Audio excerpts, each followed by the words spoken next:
Saludos, bienvenidos a su programa Palabras y Frases de la Biblia. Y es muy importante escuchar y entender cuáles son esas frases y esas palabras de la Biblia para marcar una diferencia notable de lo que dicen las Escrituras y de lo que normalmente hablamos. Te saluda William Ascanio y hoy traigo para ti una palabra significativa y que muy común en los tiempos de Jesús, como también en los tiempos actuales en todo el mundo. Y por supuesto que esa palabra tan significativa es la palabra boda. Pero para entender lo que es la boda, ya que nos compete en el caso de lo que es la boda judía, vamos a hablar acerca de los tiempos de Jesucristo cuando se celebraba la boda. Eso es en el siglo I después de Cristo, en el contexto judío de Palestina.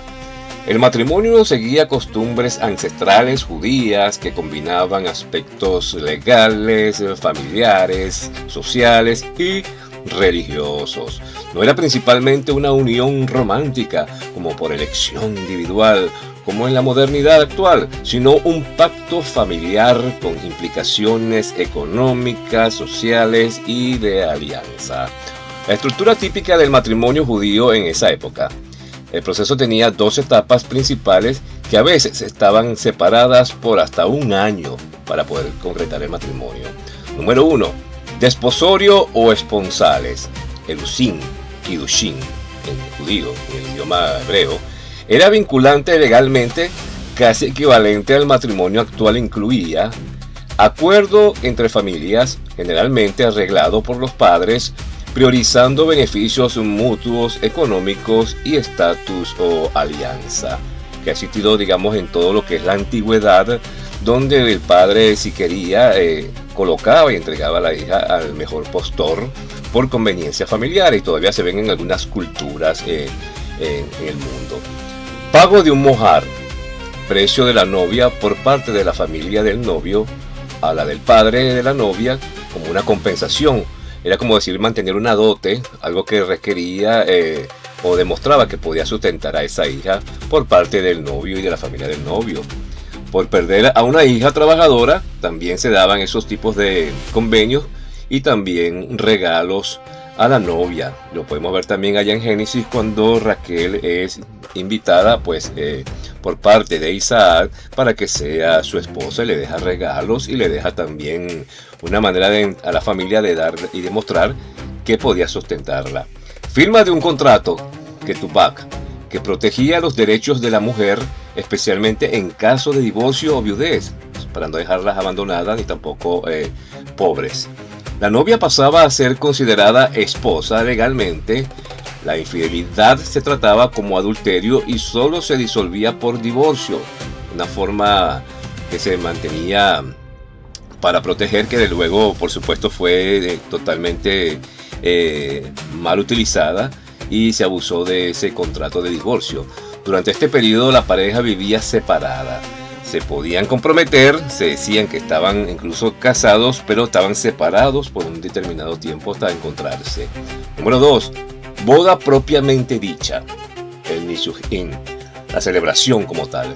El novio, vestido como rey para la ocasión, iba con amigos y acompañantes, a veces de noche, con antorchas y gritos, a buscar a la novia a casa de sus padres. Esto es ya al año después de haberse ya concretado un noviazgo formal, y digamos ya era su esposa aunque no estaban juntos.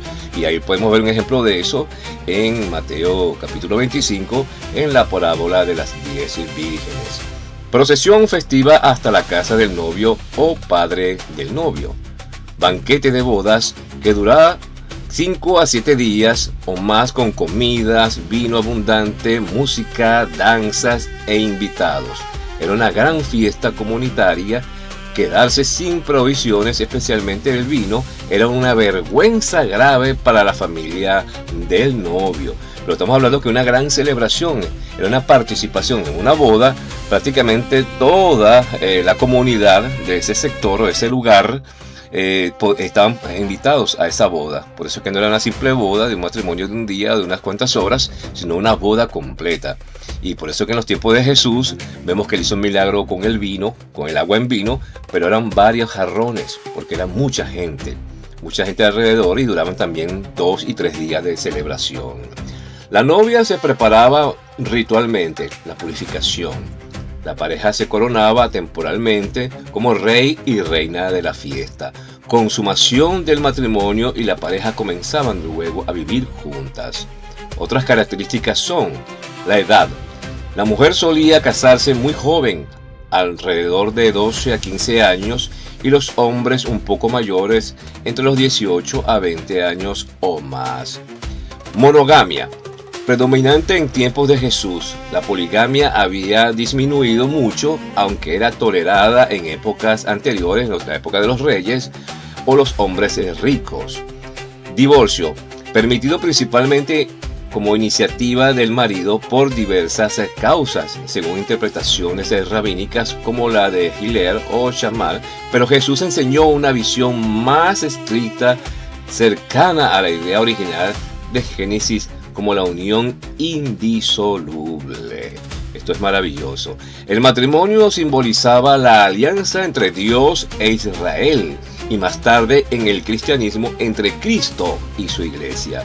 La mujer tenía un estatus subordinado legalmente bajo la autoridad del padre y luego del marido, aunque en la práctica las madres y esposas tenían influencia familiar importante, muy importante. Las bodas de Caná. Juan capítulo 2, versículo del 1 al 11. Este es el contexto exacto del primer milagro público de Jesús, una boda judía típica en Caná de Galilea, pueblo cercano a Nazaret. Descripción del evento. Se celebraba un banquete nupcial al que asistieron María, madre de Jesús, Jesús y sus discípulos. Era una fiesta con sirvientes y un mayordomo, que era el encargado del vino, y muchos invitados, lo que indicaba que no era una boda humilde. El vino se agotó, algo muy embarazoso, y María intercedió a Jesús para que hiciera algo por la gente que iban a padecer del vino.